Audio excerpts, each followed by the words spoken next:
Continuamos con la secuencia de los misterios de Dios. Vamos a ver en esta ocasión el misterio de las 7 estrellas y de los 7 candeleros de oro que aparecen en Apocalipsis. Esos secretos divinos que han sido revelados a los santos, en especial a los apóstoles y profetas neotestamentarios. Hoy tenemos el gusto de compartir con ustedes este misterio, el de las 7 estrellas y de los 7 candeleros de oro que aparecen en Apocalipsis 1:20. Dice ese versículo: el misterio de las 7 estrellas que has visto en mi diestra y de los 7 candeleros de oro. Las 7 estrellas son los ángeles de las 7 iglesias, y los 7 candeleros de oro que has visto son las 7 iglesias. El apóstol Juan en la isla de Patmos empezó a recibir una serie de maravillosas revelaciones. Vio a uno semejante al Hijo del Hombre en medio de 7 candeleros de oro, que tenía en su diestra 7 estrellas, que para Juan hasta este momento era un verdadero misterio. En primer término, él ve 7 estrellas que son un misterio, pero misterio que le he revelado. No obstante, este misterio aún en parte continúa velado para muchas personas, incluido para cantidades de creyentes, y esto en gran medida ocurre por la pobreza del estado espiritual en que vive hoy la cristiandad. Aquí en este versículo 20 del primer capítulo de Apocalipsis está registrado que el Señor mismo le revela a Juan el misterio. Las 7 estrellas, dice, son los 7 ángeles protectores de los 7 candeleros, que allí se le revela al apóstol que son las 7 iglesias locales enumeradas en el versículo 11. ¿Qué significa este número 7?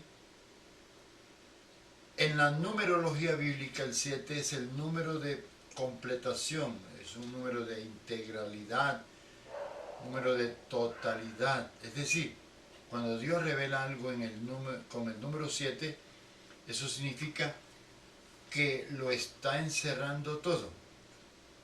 En este caso, todas las iglesias locales bíblicas de toda la historia y de toda la tierra están representadas en esas 7 iglesias locales que aparecen en el versículo 11, que, como saben, son Éfeso, Esmirna, Pérgamo, Tiatira, Sardis, Filadelfia y Laodicea. Dice Juan: yo estaba en el Espíritu en el día del Señor y oí, dice Juan, detrás de mí una gran voz como de trompeta. Eso está en el versículo 10. Y el 11 dice, que decía: yo soy el alfa y la omega, el primero y el último. Escribe en un libro lo que ves y envíalo a las 7 iglesias que están en Asia, a Éfeso, Esmirna, Pérgamo, Tiatira, Sardis, Filadelfia y Laodicea. Allí lo pueden ver en Apocalipsis 1, 10 y 11. Estas iglesias tenían existencia real e histórica en Asia Menor en el tiempo en que Juan escribió este libro de tanta revelación. Y las condiciones de estas 7 iglesias prevalecían no solo en esas iglesias, sino también en otras de aquella época, condiciones que han surgido en la Iglesia de Jesucristo durante los siglos subsiguientes. Hay consenso entre los más ortodoxos estudiosos de la Biblia en que estas 7 iglesias representan también 7 épocas o periodos sucesivos de la historia de la Iglesia, abarcando desde la era apostólica hasta la venida del Señor Jesucristo, que es el fin de la era de la Iglesia. Esos 7 periodos de la historia de la Iglesia lo podemos resumir de la siguiente manera. La primera, el periodo de Éfeso, que corresponde al periodo apostólico de la Iglesia del primer siglo. Segundo periodo es la Iglesia, el periodo de Esmirna, que es la era de las grandes persecuciones por parte del Imperio Romano y abarca los siglos 2 y 3 de la era cristiana. El tercer periodo de la historia de la Iglesia es el que está registrado en la carta a Pérgamo, en la época de la unión matrimonial de la Iglesia y el Estado, en ese tiempo el Imperio Romano, incluyendo su religión de origen babilónico. La Iglesia desciende de las esferas celestiales, que es su lugar como cuerpo de Cristo, baja a morar en la tierra, donde se estructuraliza, si pudiéramos decirlo así, y se mezcla con la religión de los imperios mundiales. Esto se inicia en tiempos del emperador romano Constantino el Grande, con el famoso edicto de tolerancia en el año 313. El cuarto periodo es lo registrado en la carta a Tiatira. A raíz de la unión anterior de la Iglesia con el Estado, se fue gestando y desarrollando una religión cristiana herética, cuyo centro se consolidó en la Roma papal y dio origen a la Iglesia Católica Romana. El quinto periodo es el registrado en la carta a Sardis. Dios reaccionó ante la cautividad babilónica de la Iglesia y esta reacción comenzó con la reforma del siglo XVI, pero eso dio pie a múltiples divisiones con la formación de grandes y pequeñas organizaciones cristianas denominacionales. La reforma, como se sabe, comenzó en 1517, cuyo epicentro en ese momento fue Alemania, aunque se registró también movimientos reformadores en otros países. El sexto periodo fue el de la iglesia, el que está registrado en la iglesia a Filadelfia. Allí tenemos entonces unos principios que queremos resumir de la siguiente manera. Fue la segunda reacción. La primera fue con Sardis ante la Roma papal. Y esta reacción fue ante ya la iglesia fraccionada en denominaciones. Fue la segunda reacción de Dios ahora frente a la reforma. Para restaurar su iglesia fue alrededor de por ahí del año 1820 en varias ciudades de Gran Bretaña. Allí describe las características de la iglesia que el Señor está restaurando. En este momento esa reacción, esa restauración no ha terminado. Entonces es una iglesia que guarda la palabra de Dios y no cambia el nombre de Cristo por diferentes nombres impuestos por los hombres. El último periodo, que es el séptimo, está registrado en la carta a la iglesia en la Odisea. La carta a esta iglesia describe la actual apostasía en la cristiandad. Bueno, respecto de los ángeles, así como Cristo tenía contacto permanente con los ángeles del cielo desde su nacimiento, del mismo modo cada iglesia local donde la presencia del Señor sea permanente, cuya luz se refleja como el candelero de Dios, es asistida y guardada por los ángeles del cielo, los cuales son comandados por un ángel especial cuya presencia la revelación denomina estrella. ¿Por qué la iglesia local, como candelero de Dios, hace parte de la lista de los misterios de Dios? ¿Qué es una iglesia local bíblica? Comencemos por decir que una iglesia local bíblica no es una congregación denominacional de las que abundan en el mundo en los tiempos modernos. En el libro de los Hechos, las cartas de Pablo e incluso Apocalipsis, esa clase de congregación que ostente un nombre, un templo, un pastor, una personería jurídica y demás, es extraña. Allí no lo encuentras. La iglesia bíblica comprende la totalidad de los creyentes de un lugar determinado, reunidos juntos en comunión unos con otros, partiendo el pan y adorando a Dios por las casas, perseverando en la doctrina de los apóstoles, cuya vida, fundamento y razón de existir es Cristo.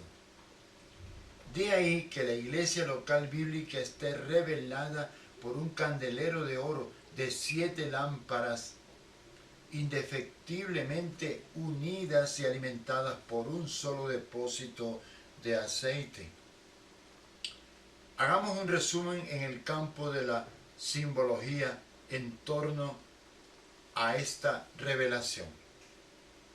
En el Antiguo Testamento el pueblo hebreo era la congregación de Dios, y el pueblo en sus jornadas por el desierto acampaba aguardando el orden establecido por Dios. Iban camino a la tierra prometida. Entonces todas las familias que componían cada tribu armaban sus tiendas en su lugar respectivo conforme los 4 puntos cardinales, y todas las tribus según su bandera se ubicaban en torno del tabernáculo de Dios, pues Dios siempre ocupa el centro de su pueblo. Entonces, el tabernáculo de reunión, como lo puedes estudiar en Éxodo 25 y Hebreos 9, allí donde moraba Dios entre su pueblo, estaba formado por 3 partes principales: el atrio, que estaba ya a la entrada, el lugar santo y por último el lugar santísimo. En el lugar santísimo estaba el arca del pacto, que es Cristo. Cristo es el centro de todo. Sin Cristo no hay iglesia. Él es la cabeza. En el atrio estaba el altar de bronce, el altar de los sacrificios, era tipo de la cruz, donde es derramada la sangre, tipo de la muerte, donde fue sacrificado el Cordero de Dios. Hay que morir para hacer la obra de Dios. También estaba allí la fuente de que es símbolo de juicio. Perdón, el altar era de bronce, que es símbolo de juicio. Y una vez pasados por la cruz y lavados en la fuente, ya podemos entrar al lugar santo. Ya podemos tener participación con la iglesia. Porque hemos pasado por la muerte y hemos sido lavados por la palabra y el Espíritu Santo. Entonces, una vez pasado, ya podemos tener comunión con todos los santos. Ya podemos tener participación con la iglesia. Entonces, en el lugar santo,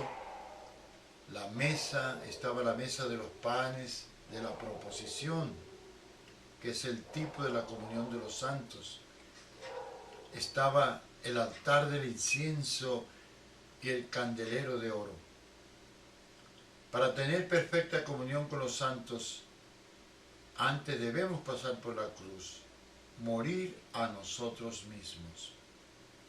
Entonces, en la tipología es muy significativo este candelero de oro que estaba en el lugar santo.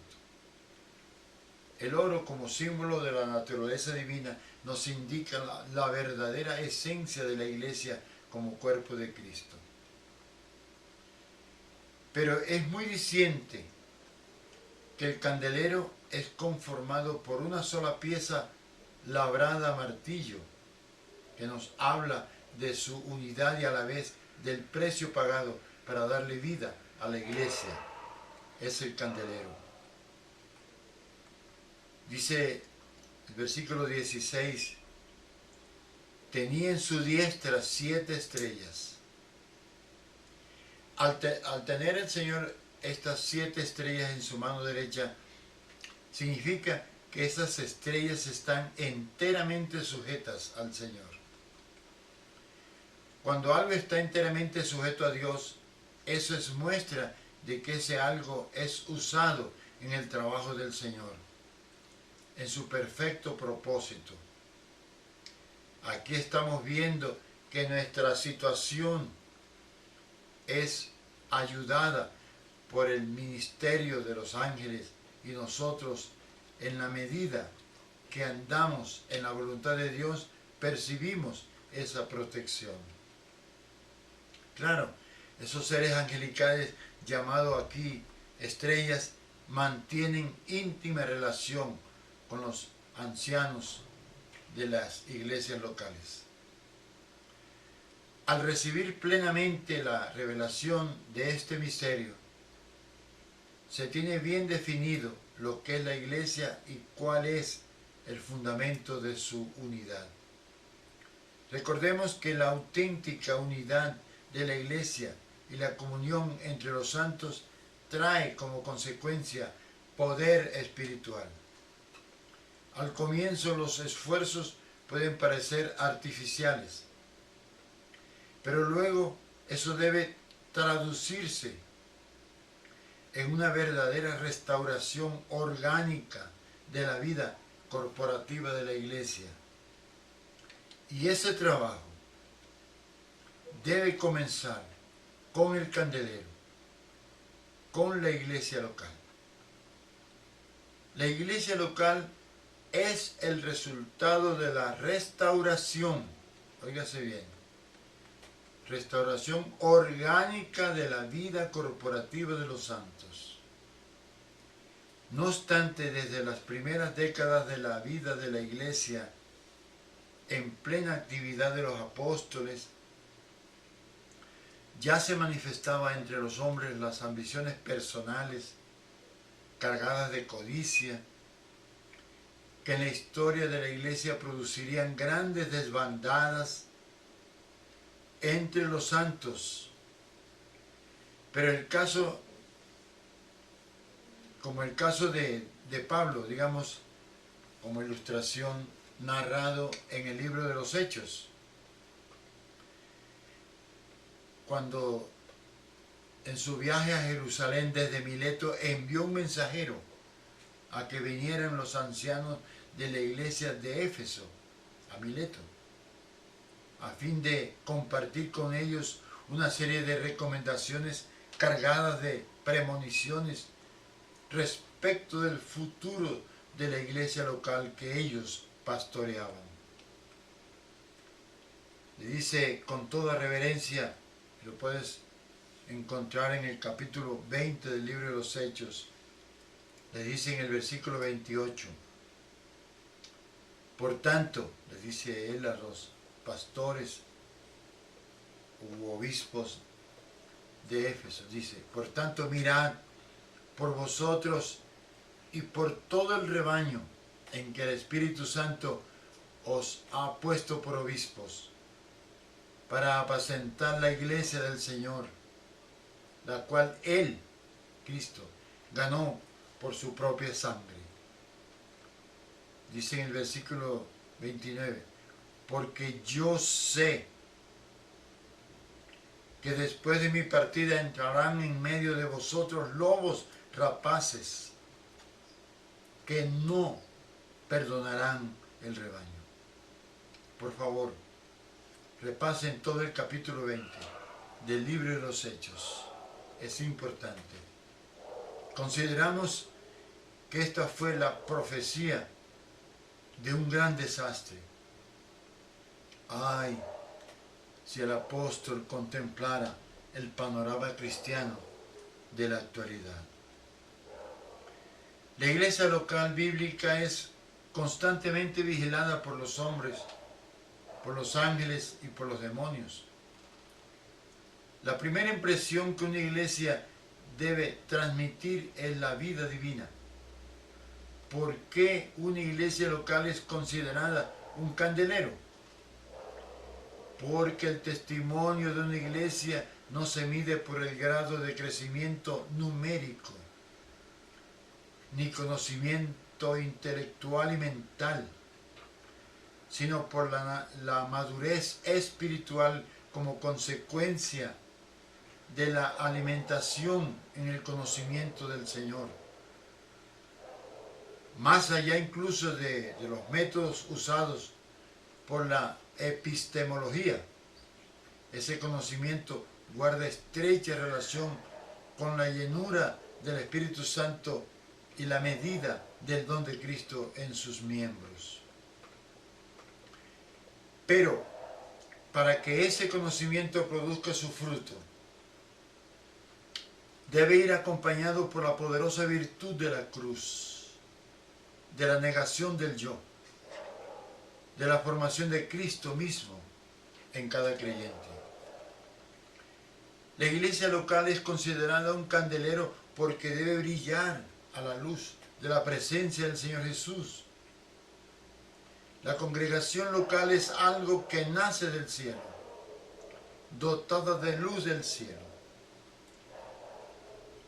Si mi vida espiritual refleja el testimonio práctico de mi conocimiento del Señor, de que ando en su voluntad, eso se refleja tal como los rayos de la luz de un candelero. Es importante saberlo.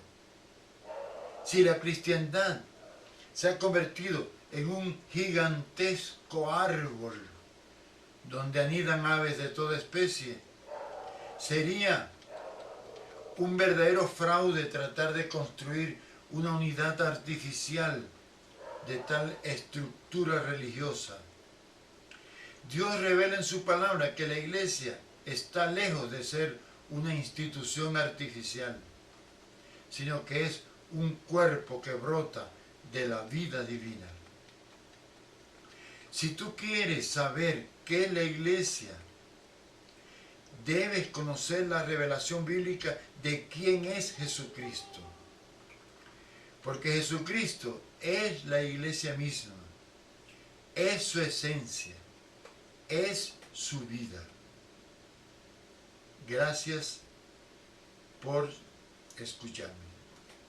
Sean benditos todos en el nombre del Señor Jesús. Amén.